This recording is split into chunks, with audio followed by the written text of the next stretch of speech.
इंशाल्लाह 2 से 3 एप्लीकेशन में पिंपल जो है वो ख़त्म होना शुरू हो जाते हैं। आपका डाइजेस्टिव सिस्टम, आपका जो गट है, वो इसका ज़िम्मेदार है। ये ऑयली स्किन वाले भी कर सकते हैं, ठीक है? बल्कि उनके लिए भी अच्छा है और ड्राई स्किन वालों के लिए भी, सबके लिए अच्छा है। ये फॉर ऑल स्किन टाइप हो जाएगा।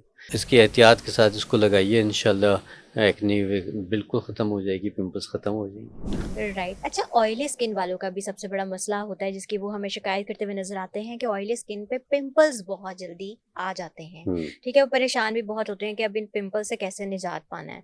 तो अमूमन घर में छोटे मोटे टोटकों का भी इस्तेमाल किया जाता है, लेकिन फिर लोग कहते हैं जी कि हमें कोई फ़र्क नहीं पड़ा, क्योंकि वो सब इंटरनेट पे पढ़ते हैं और बस अब आजमाने की कोशिश करते हैं, लेकिन क्या तरीकाकार होता है वो उनको सही आइडिया नहीं होता। तो मैं आपसे जानना चाहूँगी कि किसी की स्किन अगर बहुत ऑयली है और उनके पिंपल्स का उनको इश्यू रहता है, तो इससे कैसे छुटकारा मिल सकता है? देखिए, जो एक्ने प्रोन स्किन है ना, उसका 90% ताल्लुक तो आपकी डाइट से है, हुँ, ठीक है? हुँ, आपका डाइजेस्टिव सिस्टम, आपका जो गट है, हुँ, वो इसका ज़िम्मेदार है।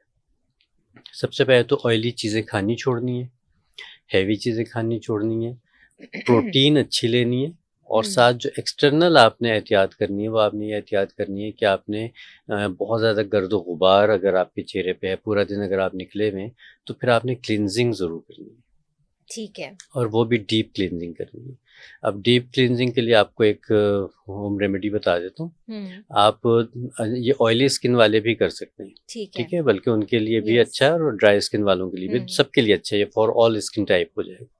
कि आपने फ़र्ज़ कीजिए कि 100 ml दूध ले लिया, उसमें आपने 1 टेबल स्पून भर के सौंफ डाल दी। हुँ, हल्की आँच पे इसको पकाते रहिए, कि सौंफ और दूध, क्योंकि सौंफ उसको एब्ज़ॉर्ब कर लेगी, थोड़ा-सा थिक सा हो जाएगा। जब ये खूब अच्छी तरह सौंफ उसमें पक जाए, तो फिर इसको छान के हुँ, दबा-दबा के इसका रस निकाल लें, तो उसमें सौंफ और दूध का रस मिक्स हो जाएगा। ठीक है। वो अपने पास फ्रिज में रख लीजिए आप, क्योंकि ज़ाहिर है हुँ, दूध है, ये जल्दी ख़राब होगा। 3 से 4 दिन मैक्सिमम ये इस्तेमाल कर सकते हैं। कॉटन में इसको डिप कीजिए और खूब अच्छी तरह से चेहरे को साफ़ कीजिए। तो जब आपकी स्किन और पोर्स साफ़ होते हैं, तो फिर चांसेस ये होते हैं कि वो ब्लॉक नहीं होंगे, तो फिर पिंपल्स पॉप अप नहीं करेंगे।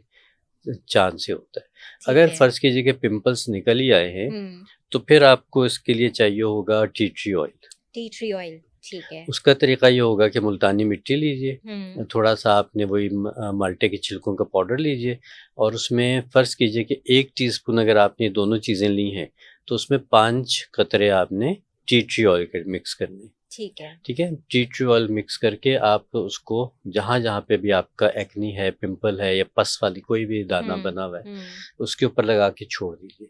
ठीक है। 3 से 4 मिनट के लिए छोड़ दें, उसके बाद फिर आपने उसको नोच के नहीं उतारना। हुँ, आपने कोई भी टिश्यू पेपर या रुई को गीला करना है और उसको हल्के हाथों से साफ़ कर दीजिए। ठीक है। इंशाल्लाह 2 से 3 एप्लीकेशन में पिंपल जो है वो ख़त्म होना शुरू हो जाते हैं।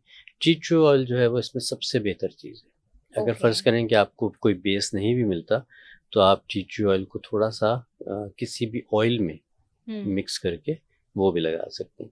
या अगर माइल्ड टी ट्री ऑयल है, हुँ।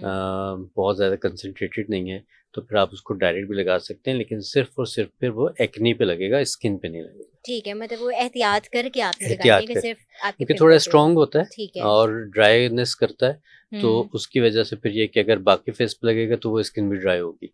तो हुँ। इसकी एहतियात के साथ इसको लगाइए, इंशाल्लाह एक्ने बिल्कुल ख़त्म हो जाएगी, पिंपल्स ख़त्म हो जाएंगे। राइट।